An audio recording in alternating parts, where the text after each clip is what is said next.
The crack of gunfire split the morning air just as Finnegan Ashford pressed herself against the worn leather seat of the stagecoach, her heart hammering so hard she thought it might burst through her chest. She had been traveling from Seattle to Nome, Alaska in the summer of 1898, chasing the promise of gold, and a fresh start after her father's death left her with nothing but debts and a tarnished family name back in Boston. The coach lurched violently as the driver above her shouted something unintelligible, and she gripped the window frame to peer outside, watching in horror as three men on horseback bore down on them from the rocky outcropping ahead, their faces masked with dark bandanas and their weapons gleaming in the pale Alaskan sunlight. The stage had been making good time along the treacherous mountain pass, the 6 horses pulling strong despite the steep grade, when the ambush began.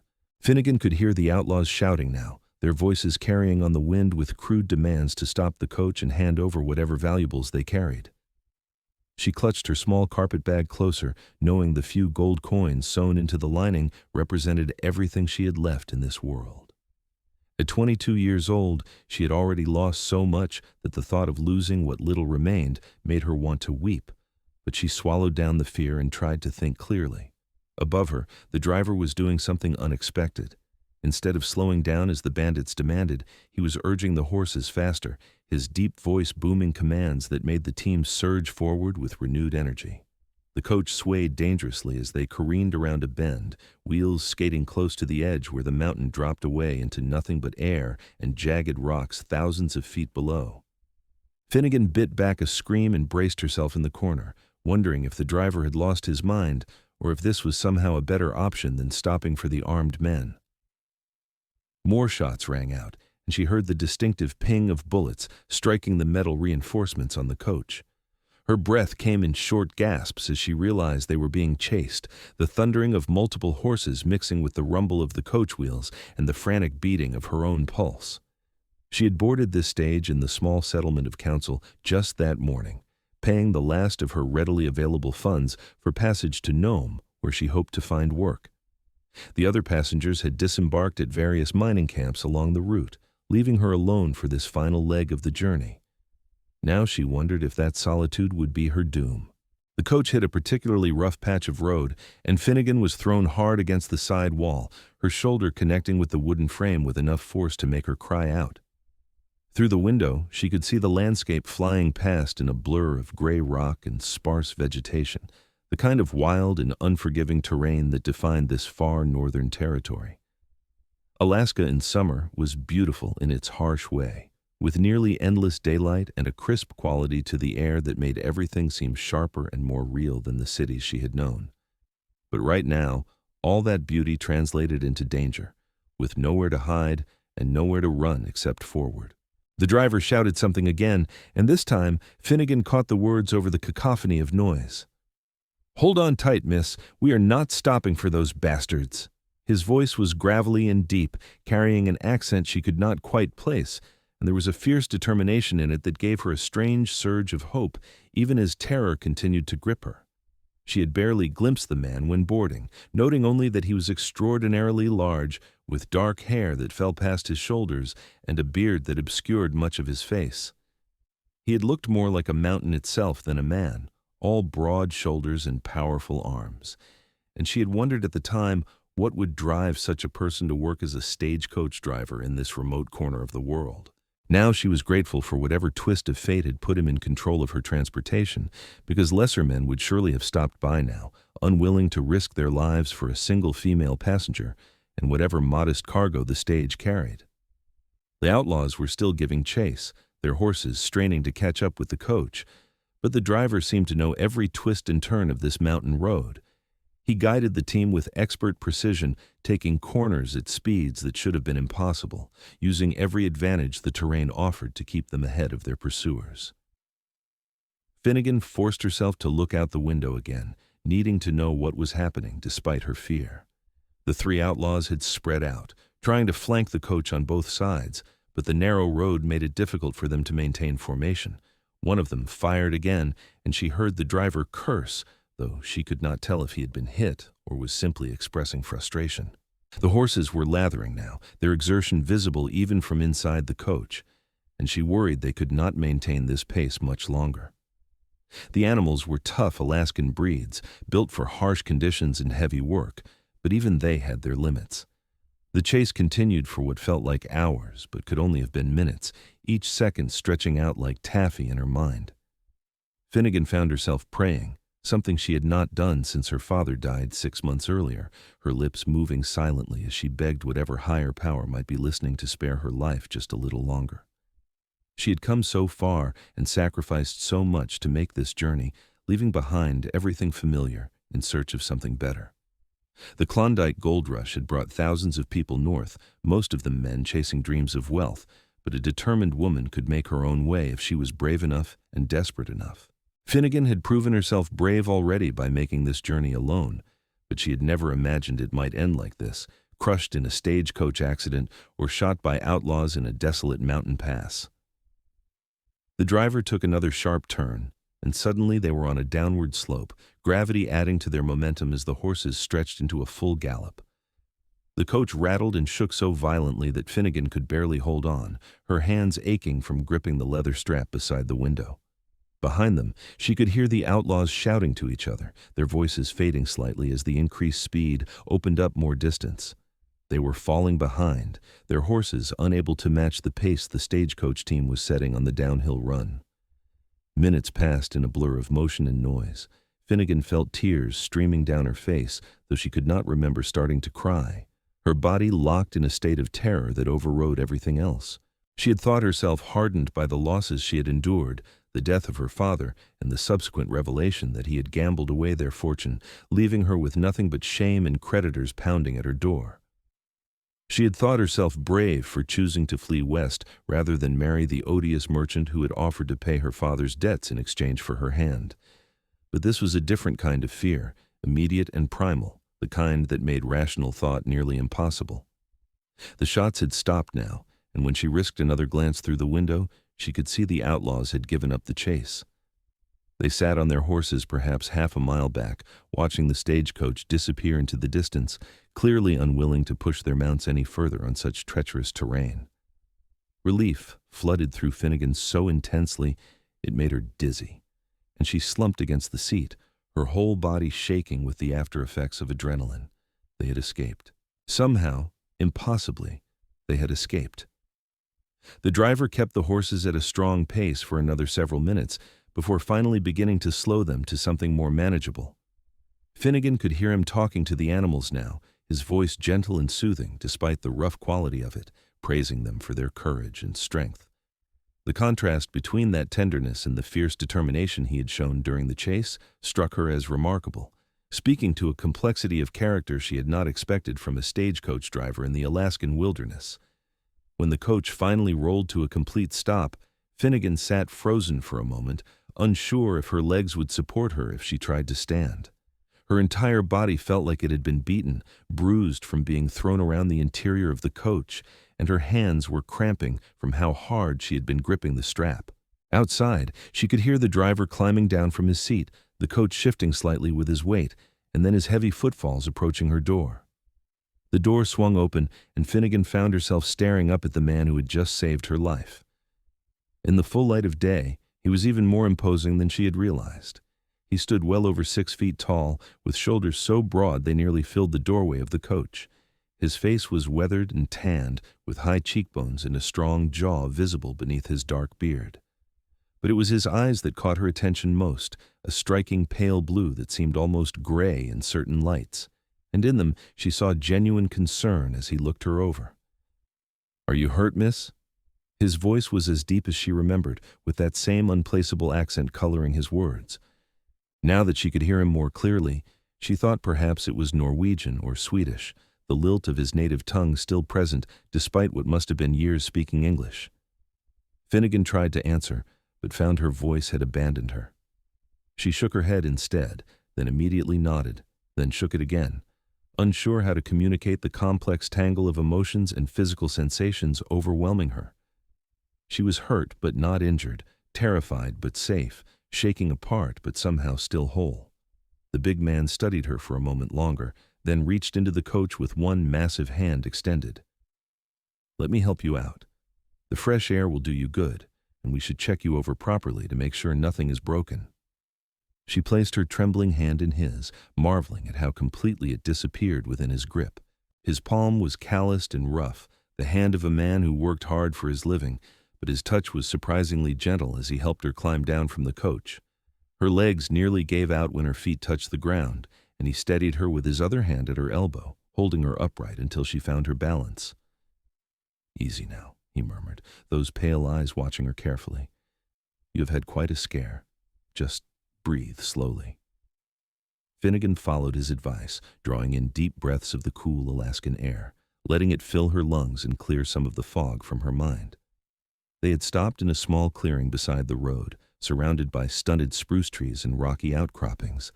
In the distance, she could see mountains rising against the impossibly blue sky, their peaks still dusted with snow even in the height of summer. It was beautiful and wild, and so very far from everything she had ever known. Thank you," she finally managed to say, her voice coming out hoarse and shaky. "You saved my life. If you had stopped when they demanded it. Then they would have robbed you, and likely worse," he finished, his expression darkening. "I've been driving these roads for 3 years now, and I know those men. They are cowards and thieves who prey on travelers because they lack the courage to work an honest claim. I will not give them the satisfaction of an easy target." Finnegan studied him more closely, now that she had regained some composure. He wore simple clothing, canvas pants, and a heavy shirt that stretched tight across his muscular chest and arms. His dark hair was indeed long, pulled back with a leather cord at the nape of his neck, and his beard was neatly trimmed despite the overall rugged appearance. There was something almost primitive about him, as if he belonged to these mountains in a way civilized men did not, but there was also intelligence and kindness in his eyes that spoke to a deeper nature than his appearance might suggest. "I am Finnegan Ashford," she said, remembering her manners despite the extraordinary circumstances, "though most people call me Finn." A ghost of a smile touched his lips, the first hint of levity she had seen from him. "That is quite a name for a lady. I am Connor Caldwell, though most people just call me the Mountain Man if they call me anything at all." "Connor," she repeated, testing the name. It suited him somehow, strong and straightforward. "How did you learn to drive like that? I've never seen anything so brave or so terrifying." He shrugged those massive shoulders, looking almost embarrassed by the praise. "I grew up in Norway, in mountains not so different from these. My father was a teamster, and I learned to handle horses before I could walk properly. When I came to Alaska 5 years ago, those skills proved useful." He paused, then added more quietly, "I also knew I had precious cargo to protect. I could not let anything happen to you." The way he said it with such simple sincerity made something warm unfurl in Finnegan's chest, despite the lingering fear. She had been alone for so long, fighting her own battles and trusting no one, that having someone declare her worth protecting felt almost foreign. She found herself looking away, suddenly shy under the intensity of his gaze. Connor seemed to sense her discomfort and turned his attention to the horses instead, moving to check each one individually for signs of injury or excessive strain. Finnegan watched him work, noting how gentle he was with the animals despite his size and strength, running his hands along their legs and flanks while murmuring soft words in what she assumed was Norwegian. The horses responded to him with trust, lowering their heads to nuzzle his shoulder or whickering softly when he praised them. "They are all right," he announced after completing his inspection. "Strong horses, these ones. They will need rest and water before we continue, but they will be fine." "How much further to Nome?" Finnegan asked, suddenly aware that she had no idea where they actually were or how long the remainder of the journey might take. "Another 8 miles, Connor said, pulling a canteen from the coach and offering it to her first before taking a drink himself. "If we rest here for 20 minutes, we can make it before dark. The horses will appreciate the easier pace after that run." Finnegan accepted the canteen gratefully, realizing her throat was parched. The water was cool and clean, tasting faintly of minerals, and she drank deeply before handing it back. Connor took a long pull himself, and she found herself watching the way his throat worked as he swallowed, feeling a strange flutter in her stomach that she tried to ignore. This was hardly the time to be noticing such things about a man, even one who had just saved her life. But as they stood there in that clearing, With the afternoon sun warming the air and the danger finally past, Finnegan could not help but notice everything about Connor Caldwell. The way he moved with such confidence and grace despite his size, the careful attention he paid to the horse's welfare before his own, the hint of loneliness she caught in his expression when he thought she was not looking. He was unlike any man she had ever met, and she found herself curious about him in a way that went beyond simple gratitude. "You said you came to Alaska 5 years ago," she ventured, settling herself on a flat rock while they waited. "What brought you here?" Connor was checking the coach itself for damage, running his hands along the wheels and axles, but he glanced up at her question. "The same thing that brings most people, I suppose. The promise of something better than what I had. In Norway, I was the youngest of 6 sons on a poor farm. There was no future for me there, no land to inherit and no prospects. I heard about the gold strikes and decided to try my luck." "Did you find any gold?" Finnegan asked, genuinely interested. He laughed, a deep rumbling sound that seemed to come from his chest. "Enough to buy myself some land and build a cabin, but not enough to make me rich. I discovered I prefer working with horses and helping people more than I enjoy breaking my back over a sluice box, so I started driving coach, and I take odd jobs guiding hunters or trappers when the season allows. It is a good life, honest work, and these mountains remind me of home." Finnegan heard the affection in his voice when he spoke of the mountains, and she understood it. Despite the danger they had just faced, there was something magnificent about this landscape that called to a person's soul. "I can see why you would stay," she said softly. "It is beautiful here, in a wild sort of way." Connor finished his inspection and came to sit on another rock near hers, close enough that they could speak comfortably, but not so close as to be improper. "What about you, Finn? What brings a proper Boston lady to Nome?" She was surprised he had identified her origins so accurately, then realized her clothing and accent must have given her away. "How did you know I was from Boston?" "The way you talk and the quality of your dress despite the wear on it," he said simply. "Also, you have that look about you that city folk get when they first come to Alaska, like you cannot quite believe how big and empty it all is." Finnegan smiled despite herself. "You are very observant. Yes, I am from Boston, though I would not call myself proper anymore. My father died 6 months ago and left me with nothing but debts. Rather than marry the man who offered to pay them in exchange for my hand, I decided to come west and make my own way. I have heard there are opportunities in Nome for someone willing to work hard, even for a woman." Connor's expression grew serious as he listened, those pale eyes fixed on her face with an intensity that made her feel truly seen. "That took great courage, to leave everything you knew and come so far alone. Most women would not have dared it." "Most women have families or husbands to care for them," Finnegan replied with more bitterness than she intended. "I had no one, so I had no choice but to be brave, though after today I'm wondering if I was brave or simply foolish." "Brave," Connor said firmly. "Definitely brave. Foolish would have been staying and marrying a man you did not love just for security. At least here you have a chance to build something that is truly yours." The conviction in his voice surprised her, and she found herself wondering what experiences had shaped his beliefs. There was clearly more to Connor Caldwell than met the eye, depths she was only beginning to glimpse. They sat in comfortable silence for a few minutes, listening to the sounds of the wilderness around them, the whisper of wind through sparse trees, and the distant cry of some bird she could not name. Eventually, Connor stood, stretching his massive frame in a way that made the muscles in his arms and back shift visibly beneath his shirt. "We should start moving again. Those outlaws are likely long gone, but I would rather not take chances. Stay inside the coach and try to rest if you can. The last stretch of road is much easier." Finnegan allowed him to help her back into the coach, once again marveling at the contrast between his size and the gentleness of his touch. As he closed the door, she impulsively called out, "Connor, thank you again, I mean it. I would be dead or worse right now if not for you." He met her eyes through the window, and she saw something flicker in those pale depths, something that might have been the beginning of affection, or perhaps just the acknowledgement of a connection forming between them. "You are welcome, Finn. I am glad I could keep you safe."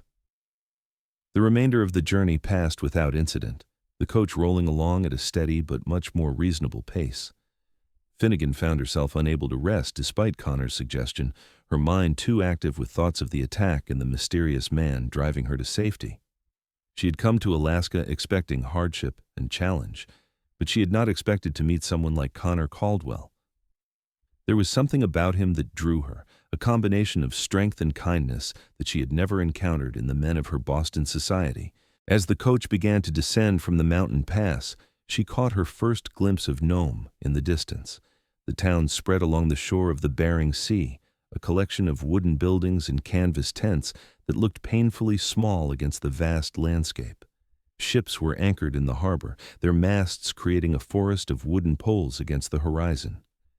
Even from this distance, she could see the signs of the gold rush that had transformed this remote location into a bustling settlement, the constant movement of people and supplies that defined boomtowns throughout Alaska. The coach rolled down the main street of Nome as evening approached, and Finnegan stared out at her new home with a mixture of trepidation and determination.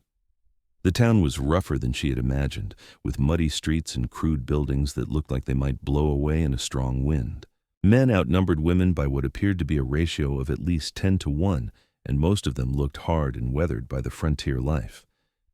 She wondered how she would possibly make her way in such a place, what kind of work she could find that would allow her to survive. Connor brought the coach to a stop in front of a modest hotel, one of the few permanent-looking structures on the street. He climbed down and came around to help Finnegan out, and she noticed several men watching them with open curiosity. She supposed they made an odd pair, the rough mountain man and the obviously genteel woman, and she felt self-conscious under their scrutiny. "This is the Northern Light Hotel," Connor said, ignoring the onlookers. "The owner, Mrs. Dorothy Sullivan, is a good woman.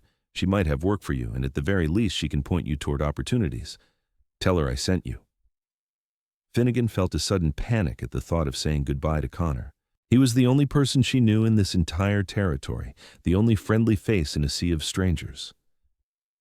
"Will I see you again?" she asked, hating how small and uncertain her voice sounded. Something softened in Connor's expression, and he reached out to gently touch her shoulder. "I live about 5 miles outside of town, but I come in regularly for supplies and work.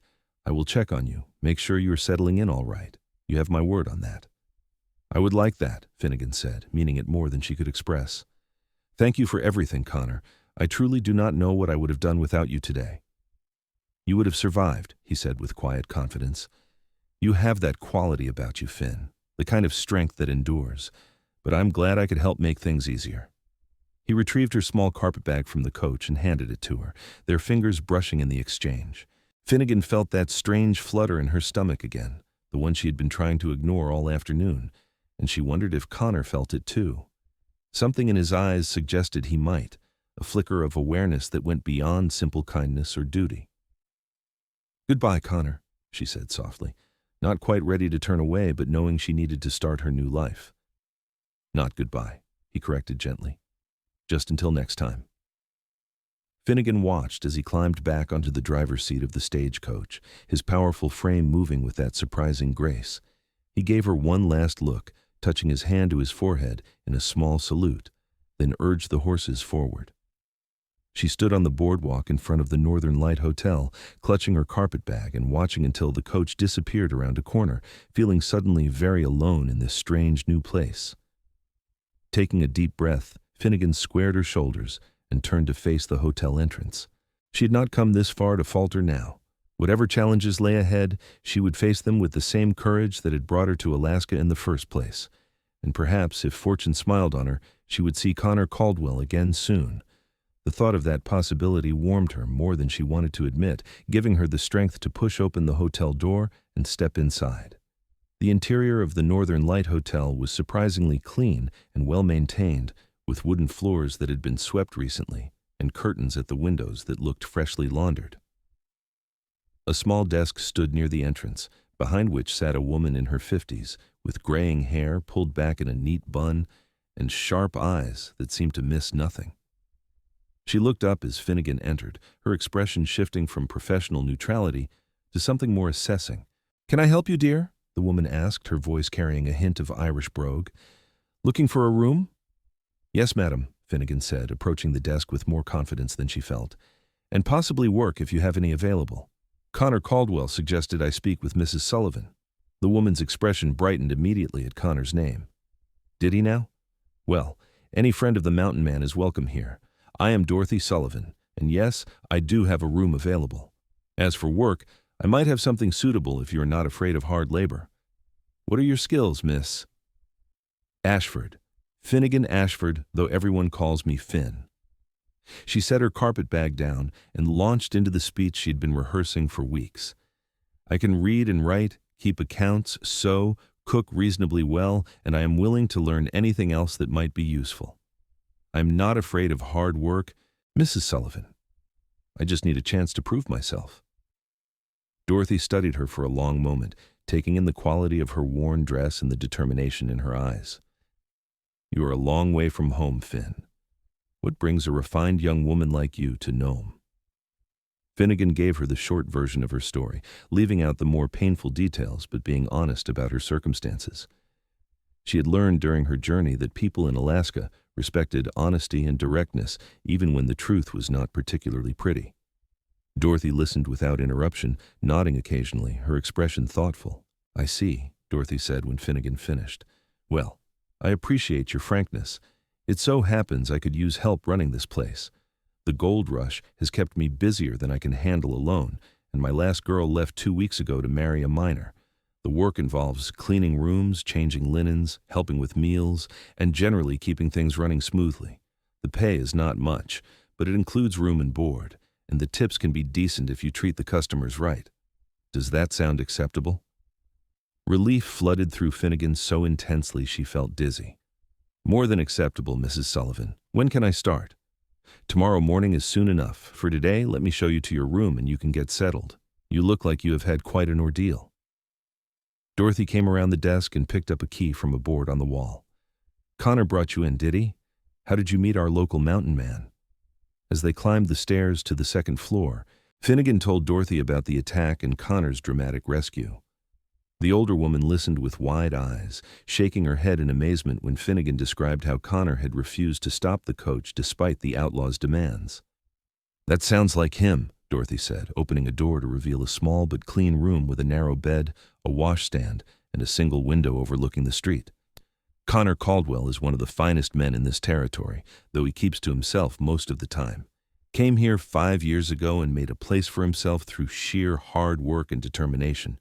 He has a reputation for being absolutely fearless and completely trustworthy, which is a rare combination out here. Finnegan set her carpetbag on the bed, looking around at what would be her new home.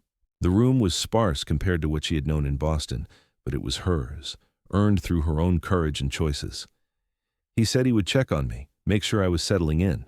Dorothy smiled knowingly. Did he now? Well, that is interesting. Connor does not usually take such a personal interest in people. You must have made quite an impression on him. He saved my life, Finnegan said, feeling her cheeks warm.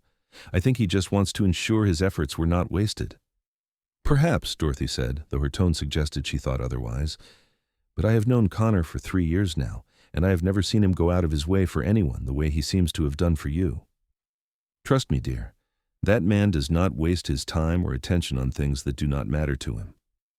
After Dorothy left her to settle in, Finnegan sat on the edge of the bed and let herself process everything that had happened. Just that morning she had been in council, preparing for what she thought would be a routine journey to Nome. Now she was here, safe and employed, thanks entirely to the courage and skill of a man she barely knew.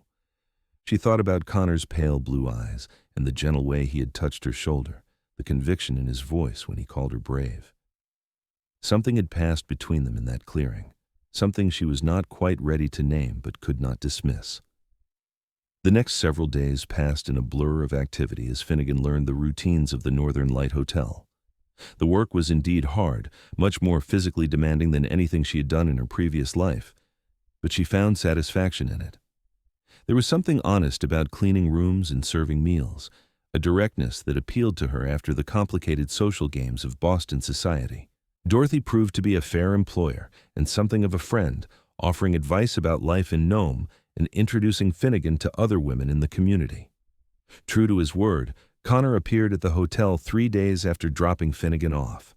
She was sweeping the front steps when she saw him walking down the street, his long stride covering ground quickly despite the muddy conditions. Her heart did an unexpected leap in her chest at the sight of him, and she had to resist the urge to drop the broom and run to meet him.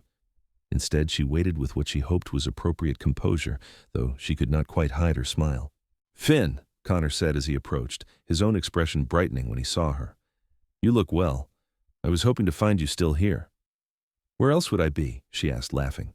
"Mrs. Sullivan gave me a job, just as you suggested. I've been working here since the day I arrived." "Good. That's very good." Connor seemed almost shy now, his confidence from the stagecoach chase replaced by a more uncertain demeanor. "I wanted to make sure you were settling in all right, that you had what you needed." Finnegan set the broom aside and came down the steps to stand closer to him, very aware of the people passing by and watching them with interest. "I am doing well, thanks to you. Mrs. Sullivan has been wonderful, and the work keeps me busy. How have you been?" "Busy as well. I had another run to council and back, and I have been working on my cabin when time allows." He hesitated, then added, "I was wondering if you might like to have dinner with me this evening. There is a restaurant, the Golden Nugget, that serves decent food. I would enjoy your company if you are willing." Finnegan's heart raced at the invitation, though she tried to keep her reaction measured. "I would like that very much. What time should I meet you?" They arranged to meet at 7 o'clock, and Connor left after extracting her promise that she would not work herself too hard. Finnegan watched him go, then turned to find Dorothy standing in the doorway with a knowing smile. "Do not say anything," Finnegan warned, though she was smiling too broadly to be serious. "He is just being kind, checking on me like he promised." "Of course, dear," Dorothy said with exaggerated innocence. "I'm sure inviting you to dinner is just his way of being neighborly. It certainly has nothing to do with the way he looks at you, or the way you lit up like a candle when you saw him." Finnegan tried to protest, but found she could not argue with the truth. She was attracted to Connor Caldwell in a way she had never been attracted to any man, and the realization both thrilled and terrified her. She had sworn off romance after the disaster with her father's chosen suitor, telling herself she was better off alone and independent. But Connor was nothing like the men she had known in Boston. He was genuine and kind, strong but gentle, and he treated her like she mattered beyond her potential value as a wife or ornament. That evening, Finnegan changed into her best remaining dress, a dark blue cotton that had survived the journey relatively unscathed. She brushed her auburn hair until it shone and pinned it up in a simple style, wishing she had more sophisticated clothing, but knowing this was the best she could do. Dorothy assured her she looked lovely, and Finnegan left the hotel with butterflies dancing in her stomach. Connor was waiting outside the Golden Nugget when she arrived, and his expression when he saw her made all her insecurities disappear. He looked at her like she was the most beautiful thing he had ever seen, his pale eyes warming with unmistakable admiration. He had cleaned up as well, wearing what were obviously his best clothes and having trimmed his beard slightly. His long, dark hair was still pulled back with a leather cord, and Finnegan found herself thinking how handsome he was in his rough way. "You look beautiful," Connor said simply, offering his arm. "Shall we go in?" The Golden Nugget was crowded and noisy, full of miners and workers seeking a hot meal after long days of labor. Connor secured them a table in a relatively quiet corner, and they ordered simple fare, stew, and bread with coffee. As they ate, they talked about everything and nothing, sharing stories from their pasts and observations about life in Nome. Finnegan found conversation with Connor remarkably easy, despite their different backgrounds. He listened when she spoke, really listened, and he answered her questions with thoughtful honesty. "Tell me about your cabin," Finnegan said at one point, curious about where and how he lived. "Is it very remote?" Connor's face brightened with enthusiasm. "It is about 5 miles from town, up in the hills where the Tundra Creek runs. I built it myself 2 years ago, after I had saved enough to buy the land. It is nothing fancy, just one large room with a loft for sleeping, but it is solid and warm. I have a good well, and the hunting is excellent in that area. In winter, the isolation can be challenging, but I prefer the quiet to the noise of town." "It sounds wonderful," Finnegan said, meaning it. She could picture Connor in such a place, self-sufficient and content in the wilderness. "Do you ever get lonely out there by yourself?" He was quiet for a moment, considering the question carefully. Sometimes, he admitted, especially on the long winter nights when the darkness stretches for 20 hours or more. I read when I can, and I have the horses and a good dog for company. But yes, there are times when I wish I had someone to share it with, someone to talk to and build a life alongside. The vulnerability in his admission touched something deep in Finnegan's heart. She reached across the table impulsively and covered his large hand with her much smaller one. I understand that feeling. I have been lonely for a very long time, even when I was surrounded by people in Boston. Sometimes being alone in a crowd is worse than being truly alone. Connor turned his hand over beneath hers, gently grasping her fingers. You do not have to be lonely anymore, Finn. Not if you do not want to be. The intensity of the moment stretched between them, full of possibility and unspoken promises. Finnegan felt like she was standing on the edge of something profound, a connection that could change everything if she was brave enough to pursue it. She had known Connor for less than a week, but somehow it felt like she had been waiting her whole life to meet someone who understood her so completely. They finished their meal reluctantly, neither wanting the evening to end. Connor walked Finnegan back to the hotel through the strange twilight of an Alaskan summer night, the sky never fully darkening, but holding that ethereal quality between day and night. They stopped outside the Northern Light, neither quite ready to say goodbye. Thank you for dinner, Finnegan said softly. I had a wonderful time. So did I. Connor still held her hand, his thumb brushing gently across her knuckles. Finn, I know this might seem sudden, and you can say no if you want, but I would like to see you again, as often as you are willing. I would like to get to know you better, to see where this might lead between us. Finnegan felt her breath catch at his directness. In Boston, such a declaration would have come only after weeks of proper courtship rituals and social maneuvering. But this was Alaska, and Connor was not the kind of man to play games or hide his feelings. She appreciated his honesty more than she could say. I would like that too, she said, squeezing his hand. Very much. The smile that spread across Connor's face transformed him, making him look younger and more carefree. He lifted her hand to his lips and pressed a gentle kiss to her knuckles, the gesture both old-fashioned and somehow perfect. Then I will return as soon as I can. I have work that will keep me busy for the next few days, but after that, I am yours if you will have me. After Connor left, Finnegan floated up to her room in a daze of happiness.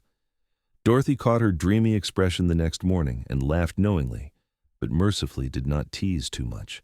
The days that followed were busy ones, with Finnegan throwing herself into her work at the hotel while counting down the hours until she might see Connor again. She found herself thinking about him constantly, remembering the way his eyes crinkled when he smiled and the gentleness in his touch despite his size and strength. Connor returned 5 days later, arriving at the hotel in the late afternoon when Finnegan was finishing her shift. This time, he brought her a gift, a bouquet of wildflowers he had obviously picked himself from the hills around his cabin. The gesture was so sweet and unexpected that Finnegan felt tears prick her eyes as she accepted them. They are beautiful, she said, burying her face in the blooms to hide her emotion. Thank you, Connor. Not as beautiful as you, he said, then looked embarrassed by his own boldness. I thought you might like having something to brighten your room. The hills are full of flowers right now, and I know women appreciate such things. Over the following weeks, a pattern developed. Connor would come to town every few days, timing his visits to coincide with Finnegan's free time. They would walk along the beach, wade in the frigid waters of the Bering Sea, or simply sit and talk for hours. Connor showed her the best places to find berries and taught her to identify edible plants. Finnegan shared stories of Boston and her previous life, finding that the pain of those memories faded when she talked about them with Connor. Their relationship deepened with each meeting, the initial attraction growing into something stronger and more substantial. Finnegan found herself falling in love with everything about Connor, his quiet strength, his gentle humor, his absolute reliability.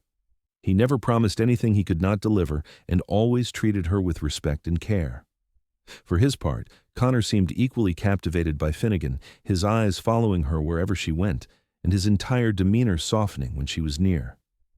One evening in late July, nearly 6 weeks after their first meeting on the Stagecoach, Connor invited Finnegan to visit his cabin. I would like you to see it, he said, his expression hopeful but uncertain. I know it is not proper for you to visit without a chaperone, but I promise you will be safe with me. I just want to show you my home, let you see the life I have built here." Finnegan agreed without hesitation, beyond caring what society might think of such impropriety. She trusted Connor completely, and she was curious to see where and how he lived. They made arrangements for her to have the following day off, and Connor arrived early in the morning with a gentle horse for her to ride. The journey to Connor's cabin took them up into the hills north of Nome, following a trail that wound through stands of stunted spruce and across open tundra carpeted with wildflowers. The landscape was breathtaking in its stark beauty, all endless sky and rolling hills stretching to distant mountains. Connor rode beside Finnegan on his own massive horse, pointing out landmarks and sharing stories about the area. When they finally reached his cabin, Finnegan understood immediately why he loved this place. The structure sat in a small valley beside a clear stream, surrounded by hills that would provide protection from the worst winter storms. It was exactly as he had described, a single-room building constructed from logs with a steep roof and a stone chimney. A small barn stood nearby, housing his horses and providing storage, and a well had been dug a short distance from the door. "Welcome to my home," Connor said, helping Finnegan down from her horse. There was pride in his voice, but also vulnerability, as if her opinion of the place mattered deeply to him. Finnegan walked around slowly, taking everything in. The cabin was simple but well built, showing Connor's skill and attention to detail. The door fit snugly in its frame, and the chinking between the logs was neat and even. Inside, she found a space that was surprisingly comfortable and clean. A large bed occupied one corner, covered with thick furs and wool blankets. A cast-iron stove provided heat and cooking capability, and rough-hewn shelves held supplies and a small collection of books. A table and 2 chairs sat near the window, positioned to catch the light, and various tools and equipment hung from pegs on the walls. "Connor, this is wonderful," Finnegan said honestly, turning to smile at him. "You built all of this yourself?" He nodded, looking pleased by her reaction. "Every log cut and placed with my own hands. It took me nearly a year, working whenever I had time, but I wanted something that would last, something I could be proud of." He moved to stand beside her, looking around at his creation. "I always imagined someday sharing it with someone special, building a real home here instead of just a shelter." The implication in his words was clear, and Finnegan felt her heart racing. They had been dancing around their feelings for weeks now, both of them aware of the growing attachment, but neither quite ready to name it. Standing here in Connor's cabin, seeing the life he had built with such care and dedication, Finnegan found herself ready to take the leap. "Connor," she said softly, turning to face him fully, "I need to tell you something. I have been falling in love with you since the day you saved me on that stagecoach. I tried to tell myself it was just gratitude or admiration, but I cannot deny it anymore. I love you. I love your kindness and your courage, the way you treat everyone with respect, the way you make me feel safe and valued. I love all of you, and I want to be part of your life if you will have me." For a moment, Connor just stared at her, his pale eyes wide with surprise and wonder. Then a smile spread across his face, genuine and joyous, and he reached out to cup her face gently in his large hands. "Finn, I have loved you from the moment I saw you clutching that window frame with such determination, refusing to give in to fear. You are the bravest, most remarkable woman I have ever met, and I would be honored to have you as part of my life. More than that, I want you to be my whole life. I want to marry you, to build a future together, to share everything I have and am with you." Tears streamed down Finnegan's face, but she was laughing too, overwhelmed by happiness. "Yes," she said, the word coming out choked but clear. "Yes, I will marry you, Connor Caldwell. I want nothing more than to be your wife." Connor pulled her into his arms, holding her close against his broad chest, and Finnegan felt like she had finally come home. They stood like that for a long moment, simply holding each other, letting the magnitude of their commitment sink in. Then Connor tipped her face up and kissed her, gentle at first and then with growing passion, months of restrained desire finally finding expression. Finnegan kissed him back with equal fervor, her hands tangling in his long dark hair, her body pressed against his. When they finally broke apart, both breathless, Connor rested his forehead against hers. "I want to do this properly," he said, his voice rough with emotion. "I want to marry you as soon as we can arrange it, and then I want to spend every day for the rest of my life making you happy. Will you have me, Finn? Will you take a rough mountain man as your husband and share this life with me?" "I will," Finnegan said without hesitation. "I want nothing else." They spent the rest of that day at the cabin, talking about their future and making plans. Connor showed Finnegan everything, from the garden plot he had started to the fishing spots in the stream. They discussed how they would manage with Finnegan continuing to work at the hotel until the wedding, how they would combine their lives and possessions. Connor was adamant that he did not want Finnegan to feel isolated or dependent, insisting that she could continue working if she wished or pursue other interests. Finnegan appreciated his respect for her independence, while also loving his desire to provide for her. As evening approached and they prepared to ride back to Nome, Finnegan felt a sense of peace and rightness she had never experienced before. Everything that had seemed so terrible just months ago, her father's death, the loss of her home and security, had led her to this moment and this man. She understood now that sometimes you had to lose everything to find what really mattered. The next weeks were a whirlwind of activity as they prepared for the wedding. Dorothy was thrilled by the news and immediately took charge of helping Finnegan plan a proper ceremony. The older woman had connections throughout Nome, and she used them all to ensure the wedding would be something special. Other women Finnegan had met through her work contributed as well, one offering to make a simple wedding dress, another volunteering to bake a cake, everyone seemingly delighted by the romance between the refined Boston lady and the rough mountain man. Connor threw himself into preparing the cabin for his bride, adding shelves and storage, improving the small garden, building proper furniture. He wanted everything to be perfect for Finnegan, though she insisted repeatedly that she did not need luxury, only him. Still, she appreciated his efforts, recognizing them as expressions of love and care. They decided to marry in late August, giving them enough time to prepare but not so long that they had to endure an extended engagement. The ceremony would take place at the small church in Nome, followed by a celebration at the Northern Light Hotel. It would be simple compared to the elaborate weddings Finnegan had attended in Boston, but it would be theirs, and that was what mattered. As the wedding day approached, Finnegan found herself both excited and nervous. She had no doubts about marrying Connor, but she was aware that she was committing to a life very different from anything she had imagined. She would be a mountain man's wife, living in relative isolation, facing the challenges of Alaskan winters and frontier existence. But when she looked at Connor, when she saw the love and devotion in his eyes, she knew she was making the right choice. The night before the wedding, Dorothy threw a small gathering for Finnegan, inviting the women who had become her friends during her months in Nome. They shared food and stories, offering advice and good wishes, creating the kind of community Finnegan had not realized she desperately needed. As she looked around at these women, all of them strong and resourceful in their own ways, Finnegan felt grateful for the turns of fate that had brought her to Alaska. The wedding day dawned clear and beautiful, the late August sun warming the air to almost comfortable temperatures. Finnegan dressed with trembling hands, overwhelmed by the magnitude of what she was about to do. The dress the seamstress had created was simple but lovely, white cotton with delicate embroidery at the neckline and cuffs. Dorothy helped her arrange her auburn hair in an elegant updo, weaving in small white flowers that Connor had brought from the hills. At the church, Finnegan walked down the short aisle alone, having no father or family member to give her away. But she did not feel alone, not with the entire community gathered to witness her marriage, and not with Connor waiting for her at the altar. He looked magnificent in his formal clothes, his dark hair neatly braided, his beard freshly trimmed. His pale blue eyes never left her face as she approached, and the love shining in them made her heart overflow.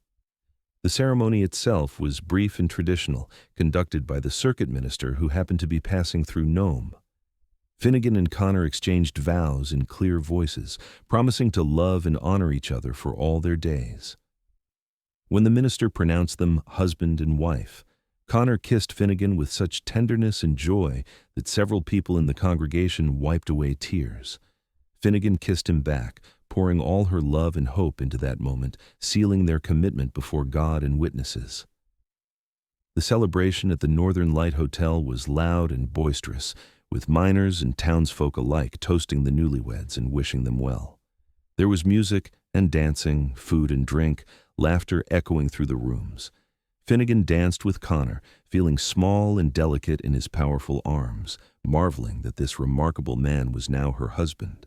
He held her carefully, as if she were made of glass, his expression soft with wonder. As the evening wore on and the celebration showed no signs of slowing, Connor leaned down to whisper in Finnegan's ear. "Would you like to leave?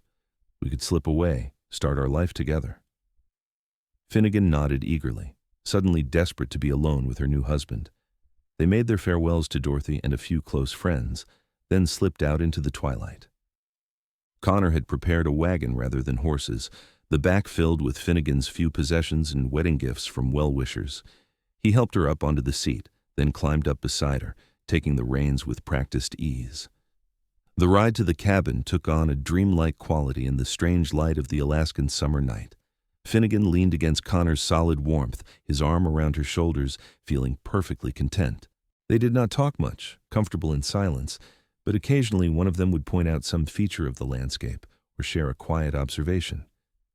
The intimacy of those small exchanges, the easiness of being together, convinced Finnegan once again that she had made the right choice. When they finally reached the cabin, Connor lifted Finnegan down from the wagon and then, to her surprise, swept her up into his arms. "I believe there is a tradition about carrying the bride over the threshold," he said with a smile, "and I would not want to break with tradition." Finnegan laughed and wrapped her arms around his neck as Connor carried her into their home.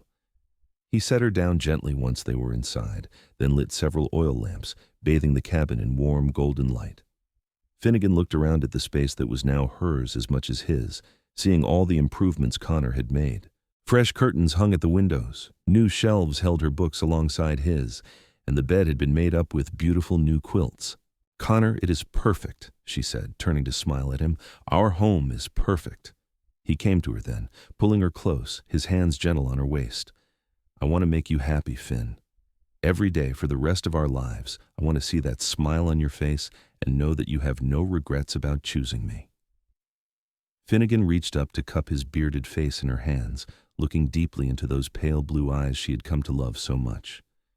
"I could never regret this. You saved me in more ways than just that day on the stagecoach. You gave me hope when I had none, showed me I could be strong, loved me when I thought I would never be loved again. You are everything I never knew I needed, Connor Caldwell, and I will spend my life being grateful that fate brought us together." They came together then in the full expression of their love, discovering each other with tenderness and growing passion. Connor was gentle despite his size and strength, treating Finnegan like she was precious and breakable even as she urged him to be bolder. They learned each other's bodies and responses, finding joy and pleasure in their union, cementing their marriage in the most fundamental way. Afterward, they lay tangled together in the big bed, Finnegan's head on Connor's chest, listening to the steady rhythm of his heartbeat and feeling more at peace than she ever had in her life. The weeks that followed their wedding were a period of adjustment and discovery for both of them. Finnegan learned the rhythms of life in the cabin, the daily tasks required to maintain their home and lives. Connor taught her to fish in the stream and to recognize animal tracks, shared his knowledge of the land with patient instruction. Finnegan, in turn, brought refinements to the cabin, adding small touches that made it more comfortable and homelike. They worked together seamlessly, each contributing their strengths, learning to anticipate each other's needs and preferences. As autumn arrived and the days began to shorten, they prepared for their first winter together. Connor worked long hours putting up food stores, hunting and preserving meat, gathering firewood. Finnegan helped with everything, sometimes accompanying him on trips to Nome for supplies, other times staying at the cabin to manage tasks there. She wrote to acquaintances in Boston, letting them know she was married and happy, though she doubted any of them would care or respond. Her old life felt like something that had happened to a different person, and she had no desire to return to it. One evening in late September, as they sat by the fire after dinner, Finnegan realized she had something important to tell Connor. She had been suspicious for a few weeks, noticing changes in her body, but she had wanted to be certain before saying anything. Now she was sure, and the news filled her with equal parts joy and nervousness. "Connor," she said, setting aside the socks she had been darning, "I need to tell you something." He looked up from the trap he was repairing, immediately giving her his full attention. "What is it, love? You look serious." Finnegan took a deep breath, then smiled. "I am with child. We're going to have a baby, probably sometime in late April or early May." For a moment, Connor simply stared at her, as if not comprehending her words. Then, understanding dawned in his eyes, followed by an expression of such pure joy that Finnegan felt tears spring to her own eyes. He dropped the trap and crossed to her in 2 long strides, pulling her up and into his arms, holding her so carefully now that he knew she carried their child. "A baby!" he repeated wonderingly. "We are going to have a baby. Finn, that is the most wonderful news I have ever heard." They held each other for a long time, both overwhelmed by the magnitude of this new development. Finnegan had not specifically planned to get pregnant so quickly, but she was thrilled nonetheless. The thought of having Connor's child, of creating a family with him, completed something inside her she had not realized was missing. Connor was equally delighted, already making plans to add onto the cabin to make room for the baby, discussing how they would manage and what they would need. Winter came to the Alaskan interior with fierce intensity, the days shrinking to just a few hours of pale light while temperatures plummeted far below zero. The isolation Connor had mentioned became very real, with trips to Nome impossible except in cases of emergency. But Finnegan found she did not mind the solitude as much as she had feared. With Connor beside her, the long dark nights felt cozy rather than oppressive. They read to each other by lamplight, played cards and chess, talked for hours about everything and nothing. Connor worked on projects in the barn while Finnegan sewed baby clothes and prepared for the arrival of their child. As her pregnancy advanced, Connor became increasingly protective, insisting she take things easy and rest frequently. Finnegan found his concern touching even when it became frustrating, recognizing it as an expression of love. She felt healthy and strong despite her growing belly, and she continued to do her share of the work around the cabin, though Connor now handled all the heavy or potentially dangerous tasks alone. Spring arrived gradually in Alaska, the light returning first and then the warmth, snow melting to reveal brown earth and the first brave shoots of new growth. By early April, Finnegan was enormous and uncomfortable, counting down the days until the baby arrived. Connor had made arrangements for a midwife from Nome to come stay with them as Finnegan's time approached, a practical woman named Martha who had delivered dozens of babies and exuded calm competence. The labor began on a bright morning in late April, sharp pains that started in Finnegan's back and quickly intensified. Connor immediately went into action, settling her in the bed, sending for Martha even though she was already there, hovering anxiously until the midwife firmly sent him outside to wait. Finnegan labored for hours, the pain intense but manageable with Martha's coaching and support.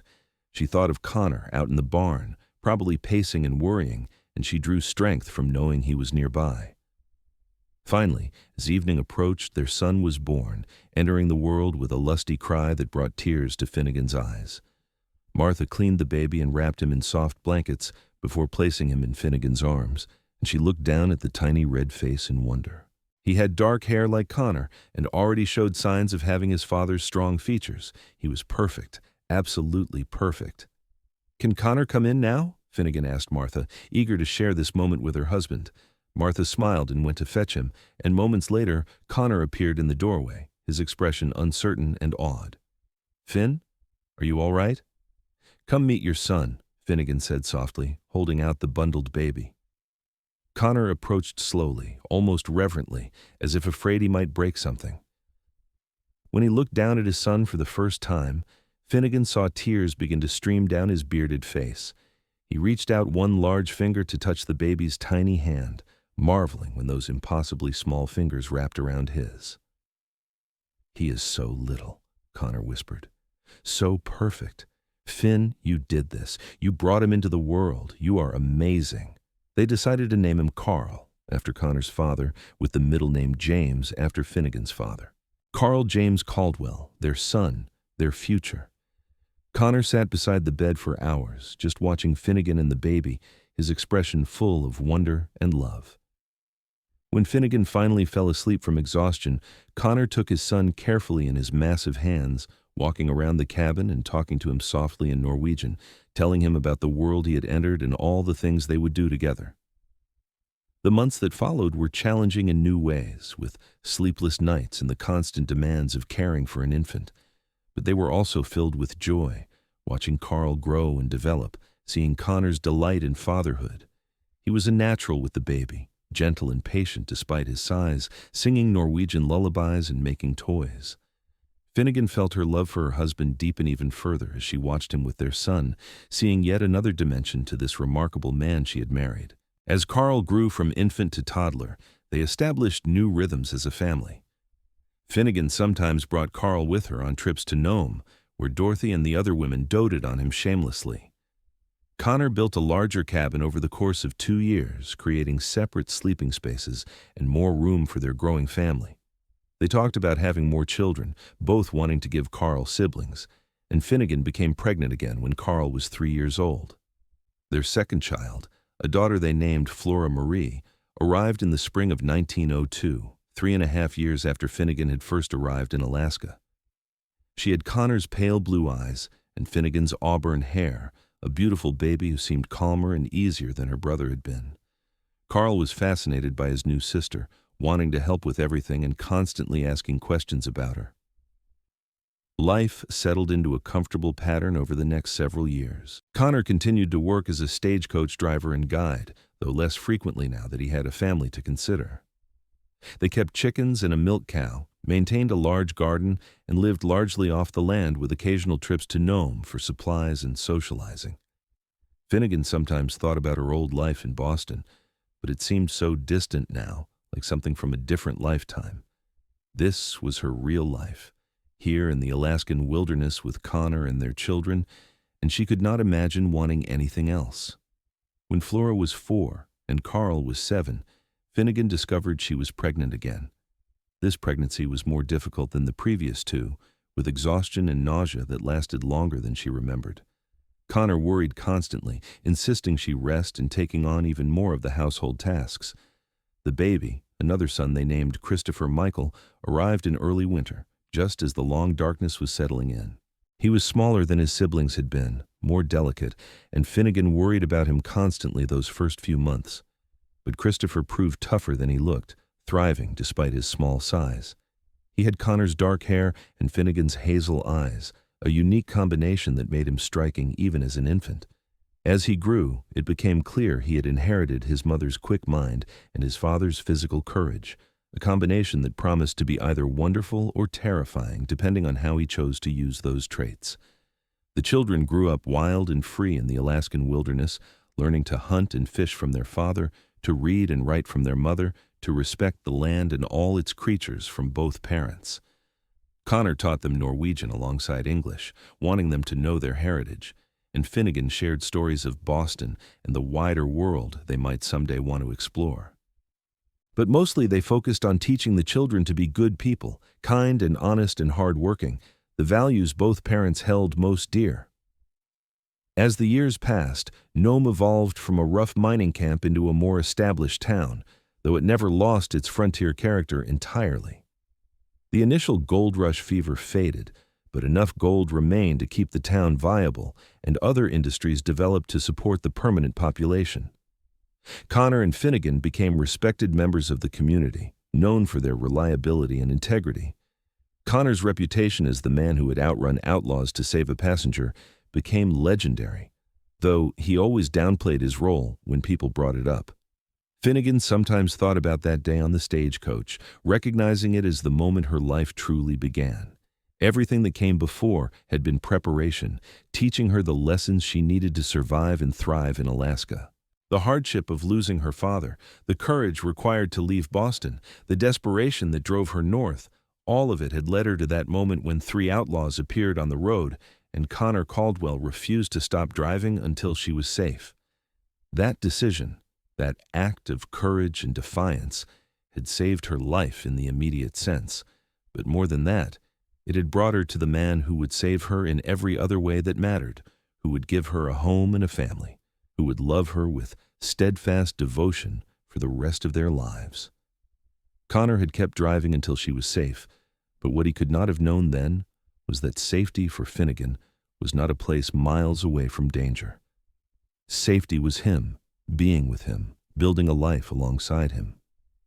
On their 20th wedding anniversary, Connor took Finnegan back to the spot where he had stopped the stagecoach that fateful day. They had left the children with Dorothy for the weekend, making the trip alone, wanting time to remember and celebrate. The landscape looked much the same as it had 2 decades earlier, still wild and beautiful and unforgiving. They stood in the clearing where Connor had helped a terrified young woman out of the coach, where he had first looked into her eyes and seen something that called to his soul. "Do you ever regret it?" Connor asked, his arm around Finnegan's shoulders. "Staying here, marrying me, giving up the life you could have had?" Finnegan looked up at her husband, this man who had been her rock and her love for 20 years, who had given her 3 beautiful children and more happiness than she had ever imagined possible.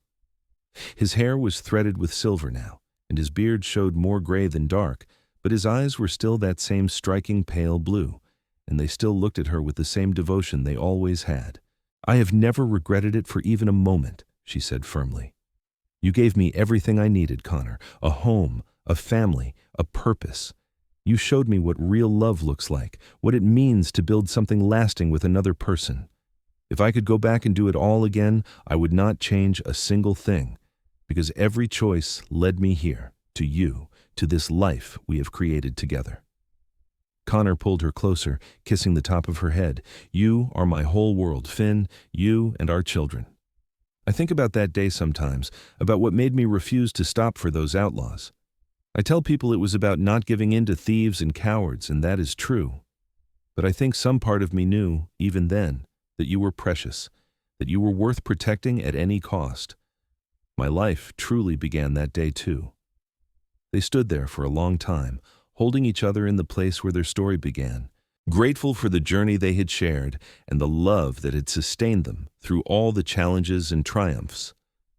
Alaska had tested them in countless ways over the years, with harsh winters and isolation, with the difficulties of raising children in such a remote location, with all the normal struggles of any marriage and family. But they had faced everything together, supporting each other, growing stronger as individuals and as a couple. As the sun began to set, painting the sky in shades of gold and pink, Connor and Finnegan returned to their wagon for the ride back to their cabin. They would pick up the children the next day, returning to the rhythms of their daily life. But for tonight, they had this time alone to remember and appreciate all they had built together. Years continued to pass, marked by the changing seasons and the growth of their children. Carl grew into a young man much like his father, tall and powerfully built with a gift for working with animals in the land. He eventually married a local girl and built his own cabin not far from his parents, continuing the family tradition of frontier living. Flora proved to be brilliant and restless, eventually leaving Alaska to attend university in Seattle, though she returned frequently and never lost her love for the North. Christopher combined his parents' best traits, becoming a teacher who also ran a small guiding business, helping newcomers learn to survive and thrive in Alaska. Connor and Finnegan became grandparents, welcoming Carl's children first and eventually Flora's, when she married a professor and settled in Anchorage. They delighted in their grandchildren the way all grandparents do, spoiling them mildly and enjoying the chance to share their knowledge and stories with a new generation. The cabin they had built together became a gathering place for the extended family, especially during holidays and summers when everyone could manage the journey. As they aged, Connor and Finnegan remained remarkably healthy and active, a testament to their lifetime of physical work and clean living. Connor's dark hair went completely silver, giving him a distinguished look, while Finnegan's auburn faded to a soft gray that she wore in the same simple style she had adopted decades earlier. They moved a bit slower than they once had, but they still managed their property and animals, still took walks through the hills, still found joy in simple daily tasks done together. On a summer evening in 1923, 25 years after their first meeting, Connor and Finnegan sat on the porch of their cabin watching the sun make its brief dip toward the horizon. They were in their late 60s now, a good age by any standard and exceptional for the Alaskan frontier. Their children were all established in their own lives, successful and happy, and their grandchildren were thriving. They had built something lasting, a legacy of love and hard work that would continue long after they were gone. "I have been thinking," Connor said, his hand wrapped around Finnegan's, "about everything we have experienced together, all the challenges and joys, the way our life has unfolded. I cannot imagine having done any of it differently or with anyone else." Finnegan squeezed his hand, feeling the same deep contentment she always felt when they had these quiet moments together. "We have been blessed, Connor, more than we probably deserved. We have had love and health, children and grandchildren, a home and purpose. What more could anyone ask for?" "Nothing," Connor agreed. "Absolutely nothing. You have made my life complete, Finn. Everything good I have, everything I am proud of, comes back to you. And that day I decided not to stop for those outlaws. Best decision I ever made." "Best day of my life," Finnegan said softly. "The day you saved me and set everything else in motion. I was so scared that morning, so uncertain about my future. I had no idea that by evening I would have met the man who would become my everything."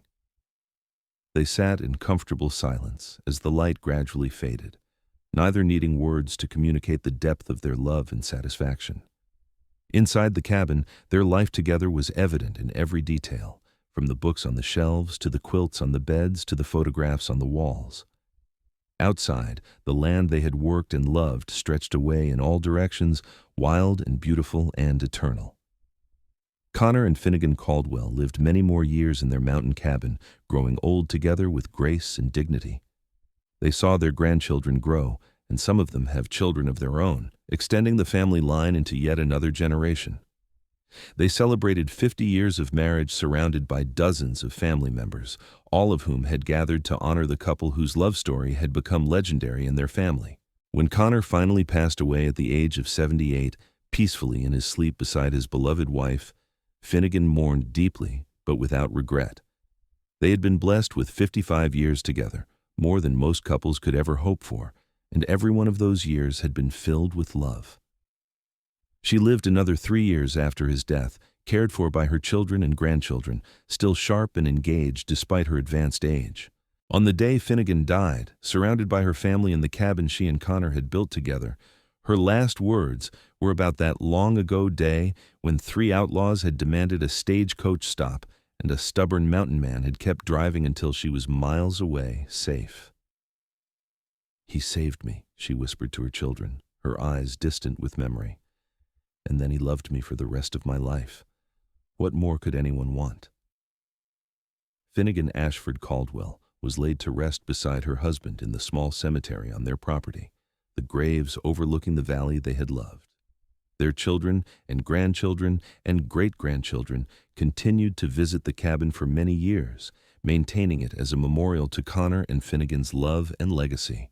The story of how they met, of Connor's brave dash through dangerous territory to keep Finnegan safe, became a family legend passed down through generations, a reminder that sometimes the greatest adventures begin in the most unexpected ways, and that true love can be found in the most unlikely places.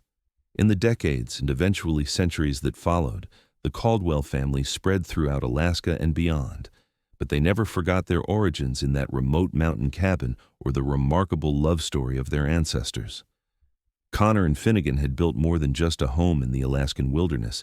They had built a foundation of love, courage, and commitment that echoed through all the lives that came after them, proving that some decisions, some moments, some connections change not just individual lives, but shape the course of entire families for generations to come.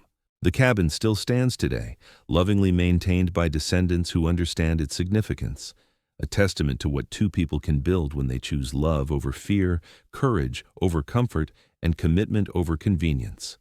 And sometimes, on quiet summer evenings when the light lingers long and the air is crisp and clear, those who visit swear they can feel the presence of Connor and Finnegan still there, still together, still grateful for that fateful day when a mountain man refused to stop driving until the woman who would become his whole world was finally, completely, eternally safe.